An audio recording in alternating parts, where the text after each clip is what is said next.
I'm Maria Menounos, and you're tuned in to AfterBuzz TV, the ESPN of TV talk. Now, let the buzz begin.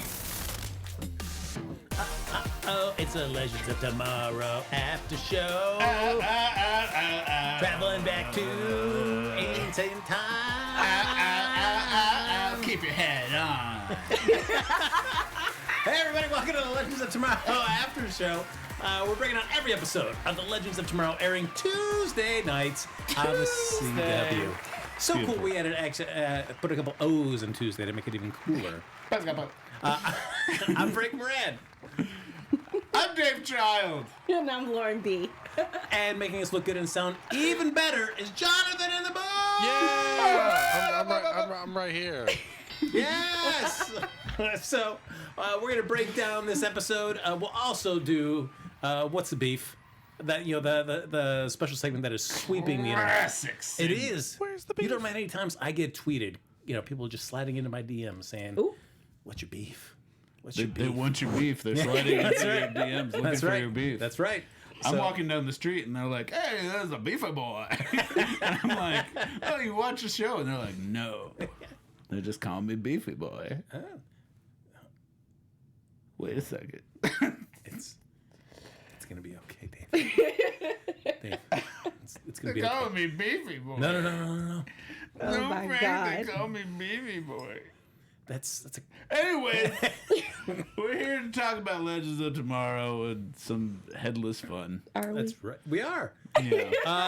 Yeah. Before we go over everything in excruciating detail, the way that I know you folks like to do it, first, feel free to give us 5 stars on iTunes, like us on Facebook, Anytime. Subscribe to the YouTube channel, give it a thumbs up while you're there.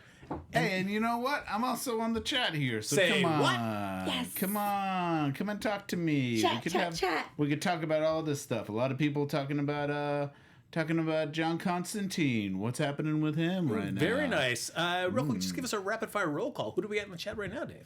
Oh, we got Billie Jean Girl 24. We got the always there Ivan Soda. We got Brandon 52. Rad Nerd 28. Fantastic Family Adventures. Haywood Wong. And many others. Wow, it's like you're introducing everyone. the events at a state fair. It was Yeah. exciting. Right. That's what I'm trying to do the audition for. that we're Perfect. watching. You're hired as far as I'm concerned. Thank you. And if you're watching after this after we stream live, feel free to comment down below. And before we kick it off with our in-depth analysis, Lauren, overall, what did you think of this episode? You know what? This episode is like #1 out of the whole season. Whoa! Really?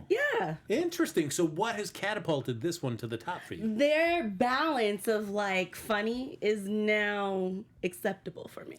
Okay. Is it any different, or have you just learned to accept it? No. The first couple of episodes were extremely cheesy, very, very extra, Okay. and very hard to tolerate. This one was hilarious. I Okay. was dying organically. So it's all about like kind of Organically seeing them refine their humor. So less of the cheese, more of just an to overall articulate it tone better. sense. I think the writers are now getting their own rhythm and everything. I feel like we're starting to really understand their transition and what they want the show to be like, and having jokes that are not too much on the nose but still on the nose, so it's funny, and just that nice smooth balance instead of the first couple of episodes were very choppy. All right. I mean, y'all were watching it too. Do y'all not think that the first couple of episodes were extremely choppy? I don't know. I feel like this is just as wacky as the first two. I mean, the last one, the horror one, was probably my least favorite, and I think that was because they were moving away from being goofy and funny. So I was happy to see them come back and be goofy and funny again. But I feel like it feels very similar to the ones before the horror one. I felt like the ones before were forced, and this one was like Right. a little bit more organic for the show. They had a good. They're having a good balance of how to tell these stories now, I think. Yes. For the most part, because they're doing a good job of. We talked about this in the first couple of episodes too, where they have a lot of mouths to feed as far as like story goes. So they're finding good ways to maybe taking a character out of an episode and just focusing on a couple of others, or cutting between storylines. And I saw that too in this episode. Yeah. I feel like it was a easier and smoother transition between the characters because they were able to focus on groups or either like one person's story like John's. So Very true. And I know that it all starts off with Sara saying, I got to do some stuff in Star City. Yep. So, Ava, you're in charge. And serves both a good storytelling purpose because we can kind of win it on the cast, give Ava a chance to feel what it's like to be in charge while she's struggling to find her whole way this season. Yeah. But also dealing with the real world practicalities of production because Katie's directing the next episode. Oh, yes. I didn't realize that. I was wondering what she had going. right, I Yes. thought there had to be something outside of this happening. You know?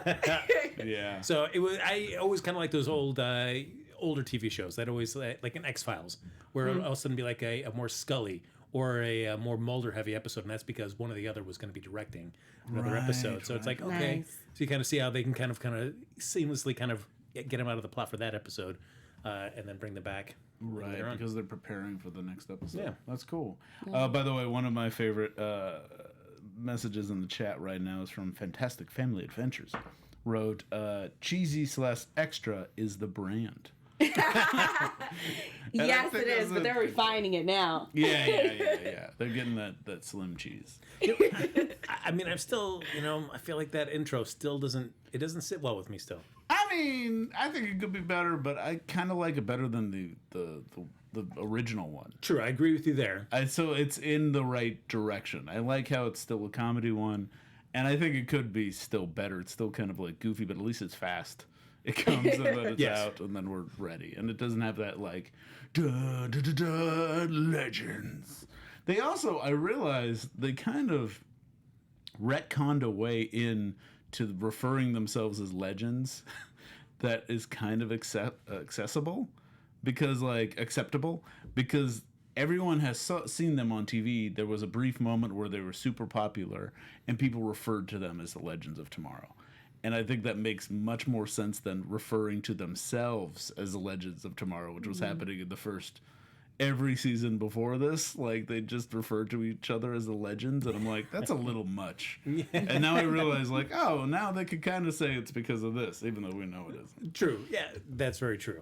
But it's like kind of, at least it's nice to be like, well, it's other people referred to them as legends. Yeah, we're not calling ourselves that anymore. No, we still do. So we do find out that the big thing for this episode is kind of twofold. We've got Ava and the rest of the legends dealing with Marie Antoinette. There's an encore back in France, while John Constantine and Charlie are struggling with what happened with Astra and Astra's mother, Natalie. So why don't we dive into, we'll dive on Ava and Marie Antoinette, kind of more of the fun side of this episode first. Yeah. So they go back to ancient France. Ancient France. Ancient France. The most ancient of France. Super old-timey France. To Marie Antoinette. Now, are either of you a fan of that particular time period, just as a history in school or anything? Did you kind of gravitate towards any of that time period? I like Les Mis. I like that I don't know if it's done around the same time as this, because it's about the revolution happening.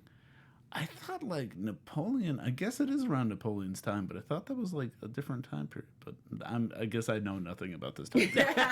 Is my answer to this. But it was. So Marie Antoinette is. I do know she's someone that is often categorized as like this evil figure, but kind of isn't. She kind of is how she is in this like. In Legends of Tomorrow, she was just a party goer. She was just someone who's just partying too much. And that's the only thing that as far as I understand in my very poor knowledge of that time.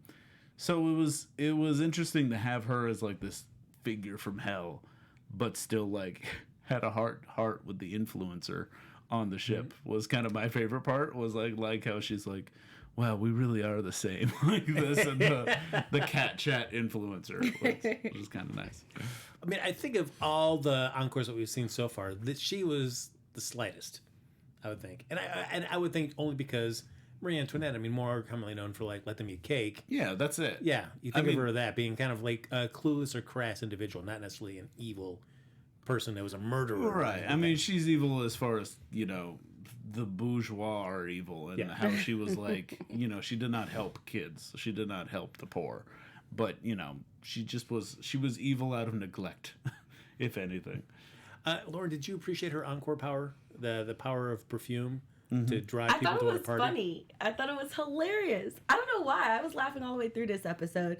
I was laughing at how it was like really weird for the crew to really figure out what her power was, and I'm like, hello, it's all Perfume. the spray in the air. Yeah.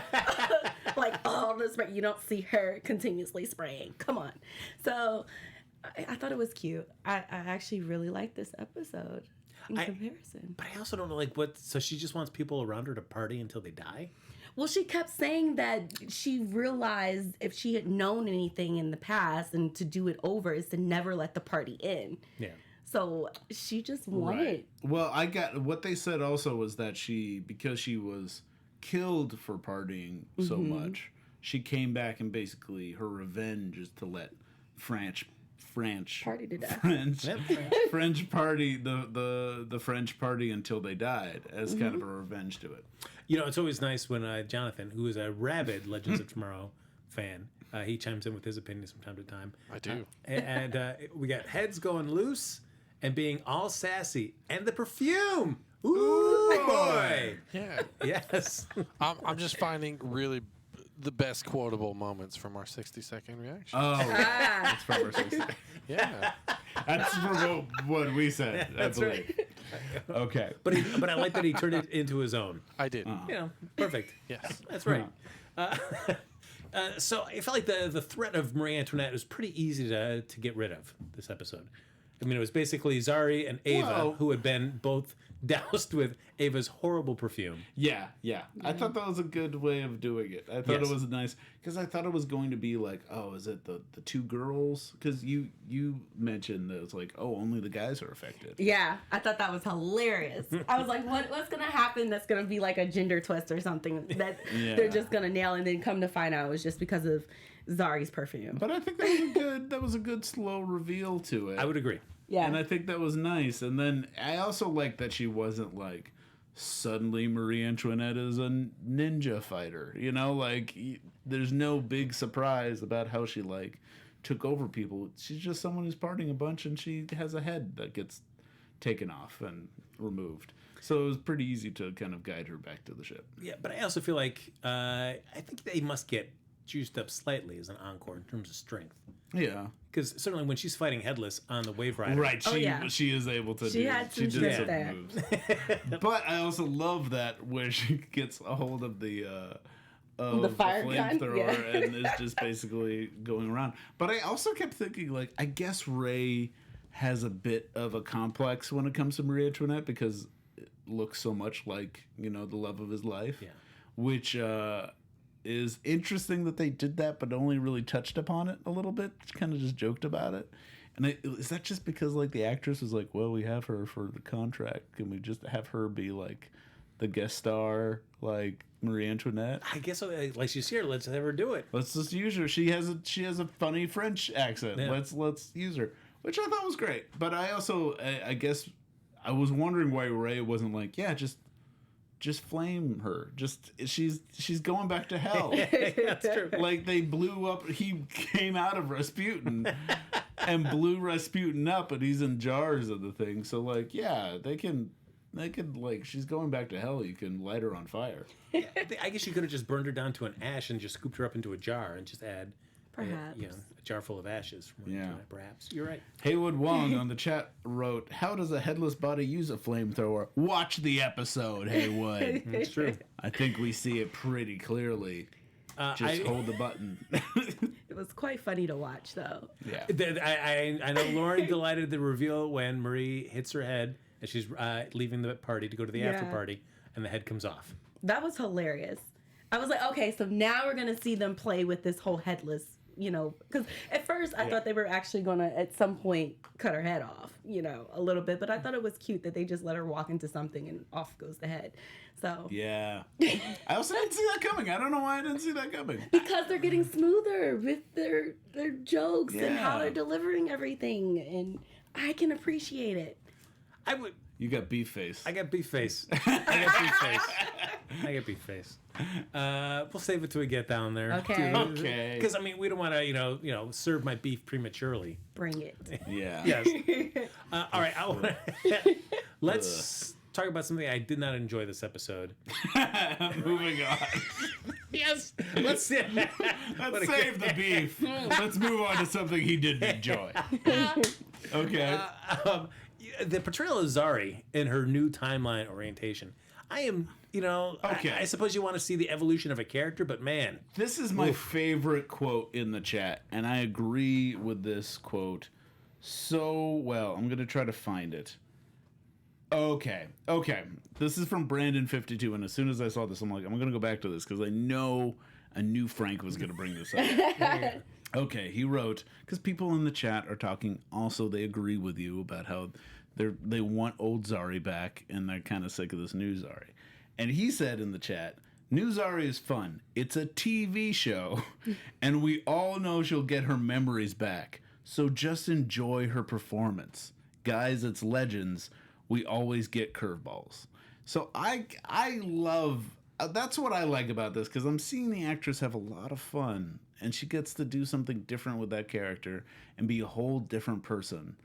And I think she's fun and funny, and to be honest, it's adding a bit more depth to Zari because we get to see her like if she went this other way. And I think what's going to happen, and it's starting to happen this episode with the taste of the donut, the two are going to combine, and so Zari is going to come back, have the same memories, but also have a little bit of this influencer in her, and she's going to be something new. But I think what that new thing is going to be better, because Zari she had a lot going for her, but she wasn't like stealing episodes. You could see that the actress was really good, and she was able to have these great moments, and also the relationship between her and Nate were really great. But as a character, I kept forgetting her backstory, and now she's developing this like stronger kind of backstory that's involved with this whole time thing, and I'm liking that. I'm thinking it's a good addition to her. For me, I always feel like if you're going to give somebody an alternate past, you're going to kind of rewrite it, and we've seen the old one go away. I completely understand. It's a TV show. We're going to get back to probably somewhat the status quo that we had with Zari. But I'd rather, why may have me be annoyed while I'm waiting for that to happen, as opposed to write me a different version of Zari that I'm really invested in. Like and so, Charlie. Yeah. And so, well, not Charlie. Charlie's Not terrible. Charlie? Well, not the Charlie. character, but Yes. the example of just a different, same person, different character. Yeah, but you could give me a different version of Zari that I would feel more invested in. So when the time does come that, oh wait, is it becomes more of a quantity. Oh wait, are we losing this Zari? Are we getting this Zari? I think we're gonna get that with her brother. I think it's gonna be a question of like, is the brother gonna stick around? I think he's gonna stick around, and I like the brother. But I don't know. I'm liking that she can be a bit of a diva, and we're working into these like, I think there's a lot of fun jokes in this episode that we wouldn't have if we didn't have this character. I can agree with that one. This of any episode, this seemed tailor-made to deal with this version of Zari. Yes. And have her be successful for parts of it. But I also think there's a reason why this is the episode that she eats the donut at the end and her memories start to flash back, is because I think it's going to be kind of the end of this annoying influencer, Zari. But we wouldn't get DJ S'more money with anyone else other than her. So, I mean, I think it's all worth it for DJ S'more money, personally. That was a mess. Anybody fan of Marshmallow, the DJ? Yeah. There's people in the chat that were saying how he's they just he's a ripped that parody off. of him. I think I actually like this version better. I think I'd rather have a s'more. Give me something more than just a marshmallow. Because of the graham cracker on top. Yeah, give me that. And there's there's a chocolate. Some chocolate. Yeah, there's some chocolate Just in a there. little bit. It looks more delicious. That's true. But it's a little clunky of a design. I think the marshmallow is a bit of a streamlined design. That's what I say. There you go. He has come to Tangent Talk for a hot second. Come to Universal Hollywood Horror Nights for the past couple of years With the head on? with the head on, and he's very even backstage. He will keep the head on, almost to the point where you're wondering, is it really even him? Oh yeah, I mean, if I was him, it would not be me every single time. Yeah. If I was him, I would definitely hire someone to be a fill-in every now and then. I could be in two places at once then. Yeah. I mean, you could, as long as you sound enough like the guy, yes, keep that mask on. What does he nobody's gonna know. sound like? Like, who knows? This is the impression of him is just behind a thing going. Yeah, yeah. I mean, I don't know what he sounds like. Do that again, Dick. I could be, for all you know. I think he's a bit sleeker designed. I think he's less beefy. He's a beefy boy. Everyone knows I'm actually DJ Khaled. That guy who screams a lot. That's great. A great actor. Great actor. And I'm also both Daft Punks. Oh, Both of them. Very nice. Oh my god. Very nice. A good, yeah. A good transition Yeah, into... yes. The more serious side of this episode. Oh, boy. I know, and as soon as you say serious and out. and Legends of Tomorrow, Dave lights up. He's like, yes, that's what I come to watch the show. I think they did... I don't know. I feel like... Okay, you're talking about the ghost. We're talking about Natalie the ghost. Natalie the Ghost, Constantine's past with Astra, and Charlie's reasons for why she's at the house. Right. Did anyone else think, I even wrote this down as a prediction, and it kind of happened, but it also didn't. I thought Charlie was just going to be possessed, and maybe this is the case, because she is possessed still, but like I thought that was going to be it for Charlie. And Charlie was just going to become this ghost character for the rest of the season. So they're trying to totally revamp the backstory totally. And that's not exactly what happened, because what they're adding is that Charlie herself is actually part of this Loom of Fate that is going to be our MacGuffin for the season, as you put it before we started watching. You said, we're about to watch something that they're going to introduce the MacGuffin of the season. And I was like, don't we have the MacGuffin, the encores? So... But I was figuring we need something more than just... They need a new Spear of Destiny. They need a new thing to piece together to defeat the thing. Yeah. Which is what the Spear of Destiny was in that one season. And now they're doing it again with the Loom of Fate. So what probably is going to happen is like every episode they're going to find a little piece of the Loom of Fate and put it together. Now, I know you're a huge historian of Legends of Tomorrow. Yeah. Where does the Loom of Fate rank up for you? It was like, oh, this is at least something that will keep my interest for the remaining, I think, 9 episodes we have for the season. Well, right now I'm highly interested. Like I said, for me, I feel like this episode is showcasing just the series as a whole really getting their rhythm and tempo. I liked being able to have all the funny with Marie and then all of the seriousness with John. I felt like that was a good balance and something that we need to kind of see to have a smoother transition. Like for those that like the older seasons of, Legends of Tomorrow. I personally don't care for all of the ha-ha stick comedy, like that part that we had in the first 3 episodes of this season. So I appreciate having a balance of it. And I think this Loom of Fate kind of grounds this season for us. And I finally think that we're going to get down to the nitty gritty of let's save the day more in a fashion that we're used to from the traditional seasons. And I think for the fan base, and maybe I'm just speaking for myself, but for some of the fan base that has been watching the show since number 1, that's what's going to keep us highly interested because that's what we know. So I'm excited. Yeah. Also, by the way, since we're talking about the Loom of Fate and how they're going to... In the chat, they brought up a good point that I missed, where apparently Charlie said she spread it throughout the multiverse. Yes, she did. The multiverse, which is right now, that's Rab Nerd 28 brought up. She spread it throughout the multiverse apparently, and all the multiverse is destroyed, so we're in trouble. So where did these Looms of Fates end up after the crisis? I think after the post-crisis universe we have now, everything may have been assembled, scattered about maybe in this Earth or at least throughout history. Maybe through time. If only we had a way to get there. Right. I don't know. I mean, I saw a little glimpse of, I think it was Flash or maybe Supergirl. Don't quote me. But We're going to quote you. Write this down, folks. It's a quote. Don't quote. No air quotes. No quotes. Stop recording. But one of the, it was either Supergirl or Flash because I was trying to catch up with what was happening after the crisis. And one of them is talking about bringing back a world. So perhaps this maybe is that's involved. Coming our way. I feel like they're probably just going to be like... Lauren. Quote. I feel like... We can add this in the predictions. Yeah, that's coming up. There's an interesting prediction in the chat that I'm going to definitely bring up in predictions. So make sure I don't forget. Okay. Say, what is that chat prediction? You got it. Okay. Dave, what is that chat prediction? No, later. For the predictions. Sorry. Okay. My bad. Dave, as somebody who loves more of if you're looking at the chocolate to peanut butter ratio, instead of half and half, are you a half and half person? Like a Reese's peanut butter cup? Do you like your chocolate and your peanut butter? Yeah. Or do you want a little bit more chocolate than peanut butter? In terms of comedy and Where drama. are we So we'll going go with this? Which one's chocolate and which one's peanut butter? Let's go.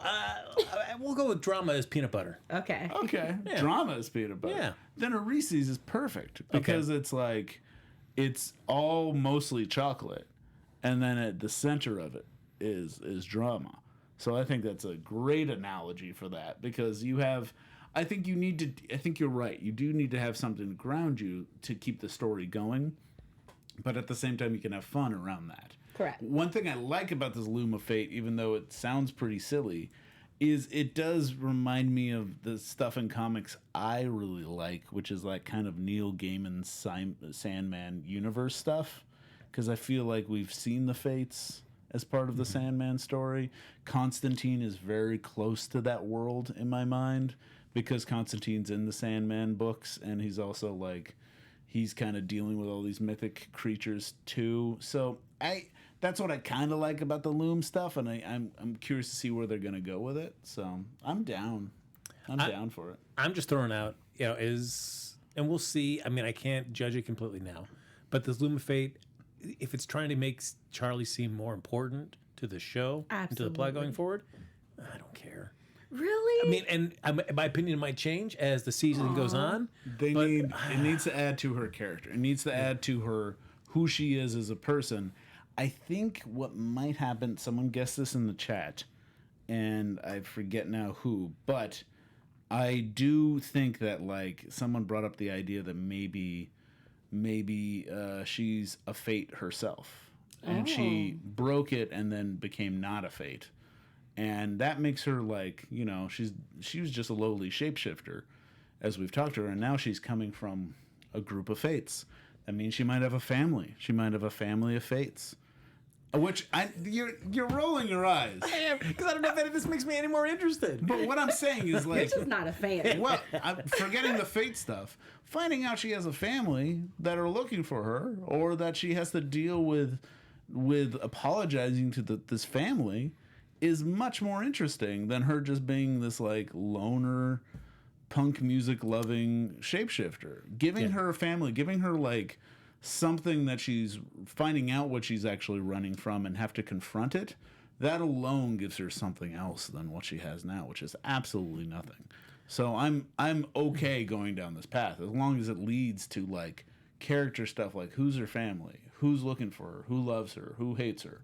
That's what does she despise in herself? What's her worst day? What's her best day? That's the stuff that actually kind of you grip into a story with. Yeah. No, I would agree, and so I guess while I'm not loving it now, I will wait to reserve final verdict until the end of the season. Say like, oh yeah, okay, I guess they did something with Charlie. Yeah, I mean, I think that they're really going to develop her a little bit. I think one of the jokes around her, breaking the fates and spreading them out was they were like, oh my God, how old are you? So I feel like this is going to open the door for us to really get a chance to truly know who is Charlie. Who is Only Charlie I care about is Charlie Townsend, the Townsend Detective Agency. That's the only Charlie I care about. Who? From Charlie's Angels. Great. Yeah. Good. You put your Charlie's Angels reference into the middle of this. Check. You did it. Let me cross that off my to-do list on a Legends of Tomorrow After show. Right. Charlie's Angels. Check.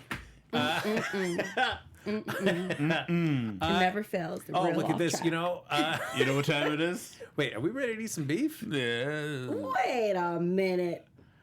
I'm ready to see some beef.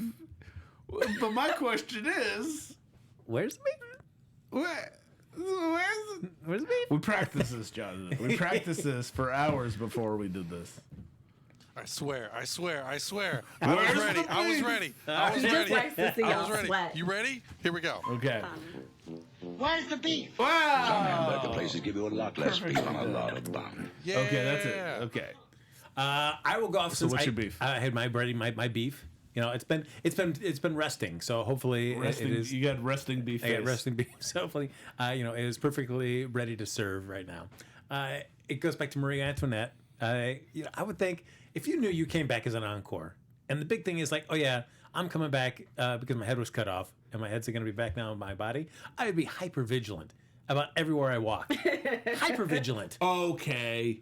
I can eat this beef. All right, eat it. Eat that beef. Okay, one, she's running down a hallway, being pulled by someone else. True, but you can see this huge thing. Two, she actually does duck under that thing. But her hair. Her hair hits it. Her hair hits it. And you know what? I just want you to one time, Frank, wear a large wig or a top hat. And a top hat especially. I want you to dance around wearing a top hat. And I want you to know how hard it is to gauge where the top hat hits things when I start swinging bats at you. I want to swing a bat at you while you dance around in a top hat and see how well you do. Hot tangent. Back in high school, I went for Halloween dressed up as a member of the Terrible Trio. These really like lame Batman villains. Of Shut course. up. But What? You went as an obscure Batman? What? reference? You? So this one was a vulture. He wore a vulture mask. So I had to wear I made like a remember vulture these beak. guys. Yes. Yeah. But it made it trying to get into cars because that always misjudged. Right. So I would misjudge that. So now you know. Knowing's half the battle. Oh, good. But to play devil's advocate, if you ever wore a wig, that thing should have just slid right on off. And not her head. Yes. Maybe hers is really tied on. They sewed it down.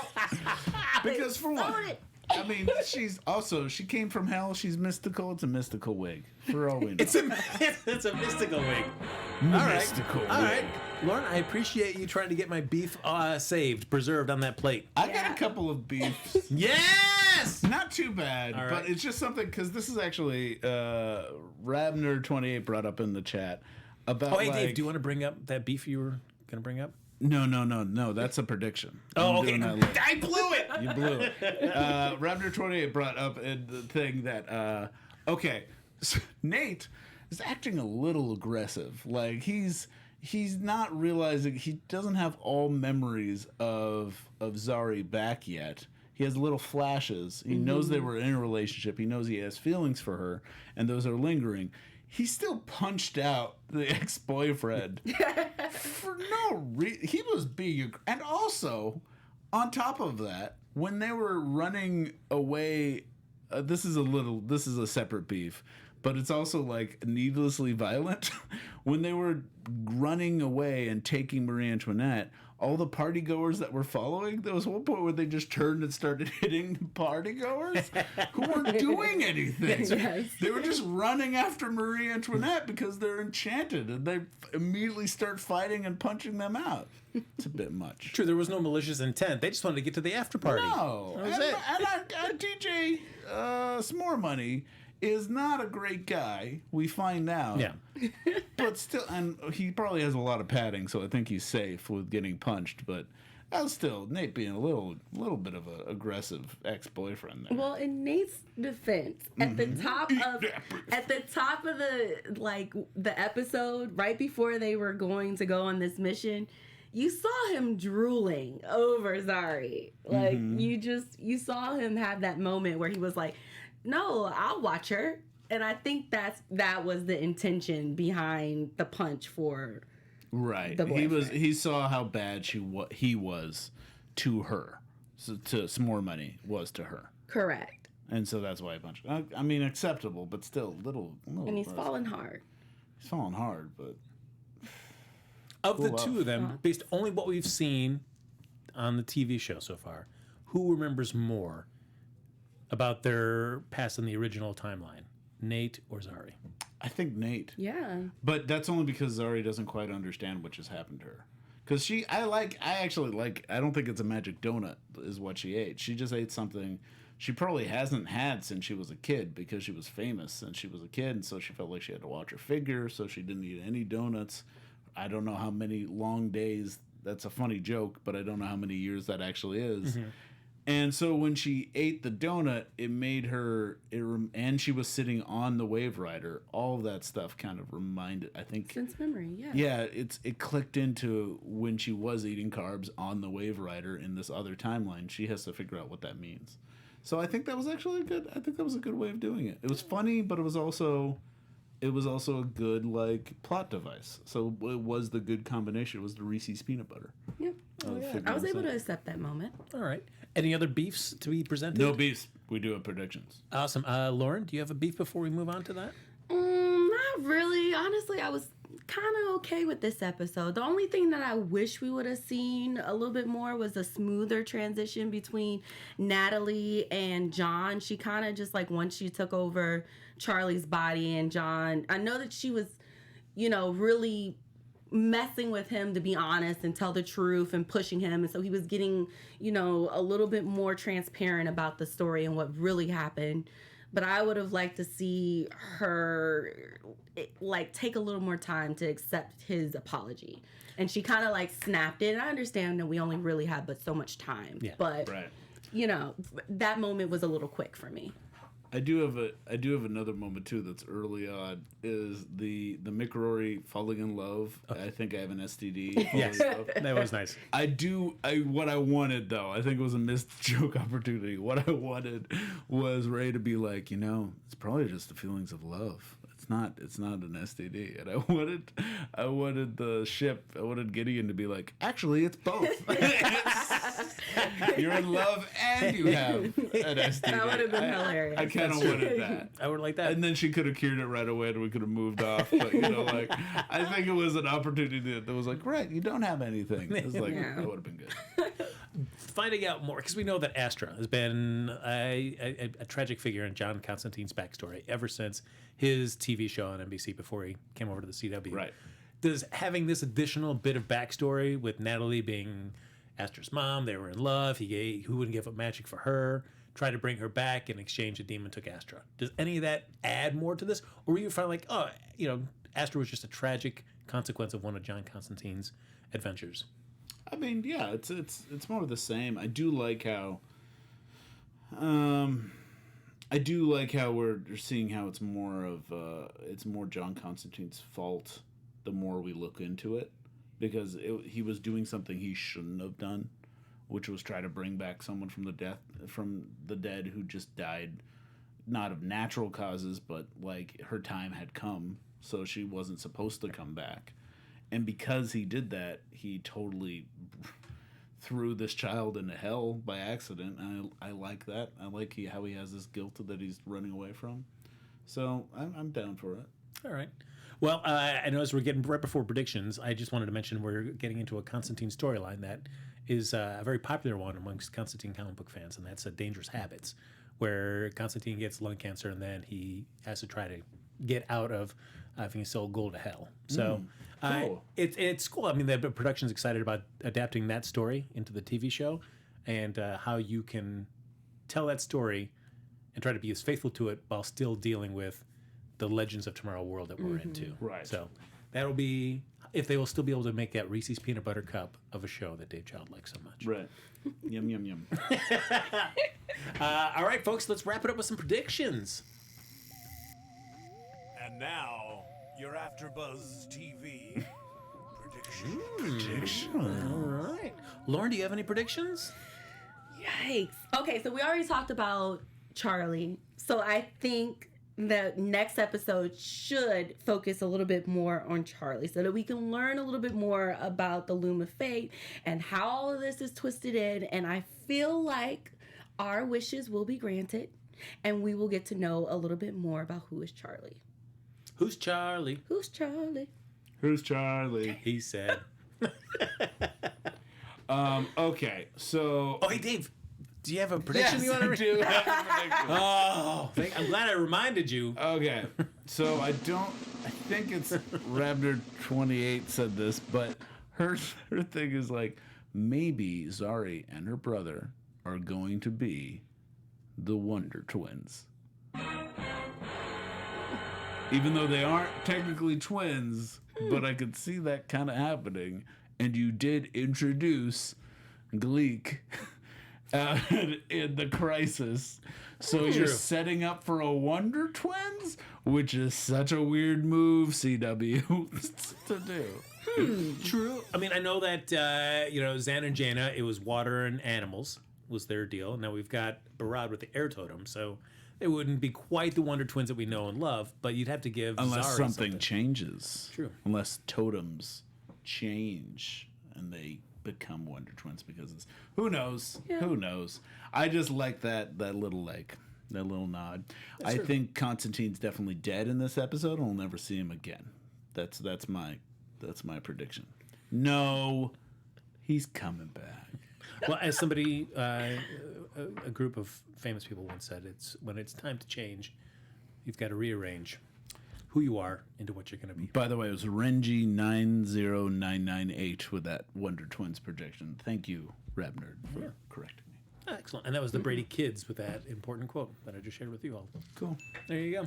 Now you can cross that off the list. It just references the Brady Bunch. This is a very successful episode for me. I will still go. I mean, I feel like we saw Nora on her FaceTiming with Ray, talking about how great it is to be helping people. I still feel like this is leading us towards that eventual end for why Ray and Nora are going to lead the Waverider. Right. Like, hey, we're doing great things. We're helping people. She's getting a job interview. It's great. He's going to miss her.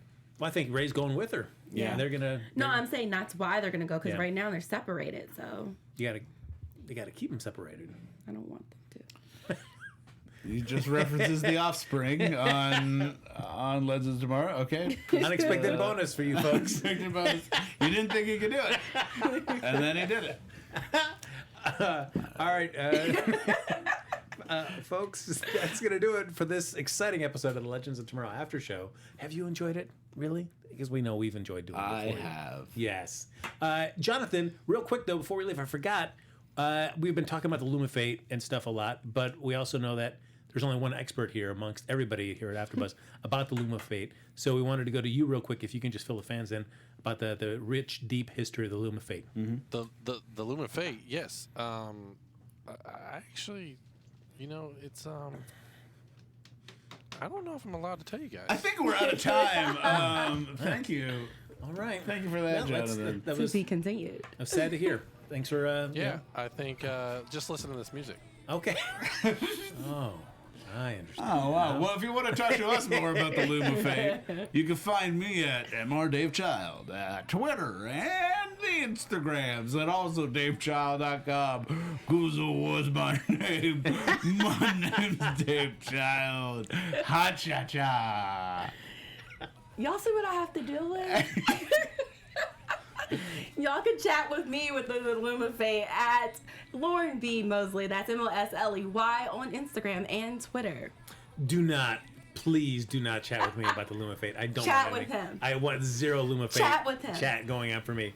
Do not hit me up at Happy Go Jackie on Twitter and Instagram. No Loom of Fate talk for me. Please. But as always, folks, like us on Facebook, give us 5 stars on iTunes, subscribe to the YouTube channel. Thank you, everybody, for hopping in the chat. We will see you back here next Tuesday night for an all-new episode of the Legends of Tomorrow After Show right here on AfterBuzz TV. Speed off. I love you. Bye. Our founder, Kevin Undergaro, and me, Maria Menounos, would like to thank you for tuning in to AfterBuzz TV. Remember, we're not just the first, we're the biggest in the world, and we're the only destination for all your favorite TV shows. Whatever you crave, we've got it. So go to AfterBuzzTV.com and check out our lineup. Buzz you later. The views expressed herein are those of the hosts only and do not necessarily reflect the views of AfterBuzz TV or its owners or principals.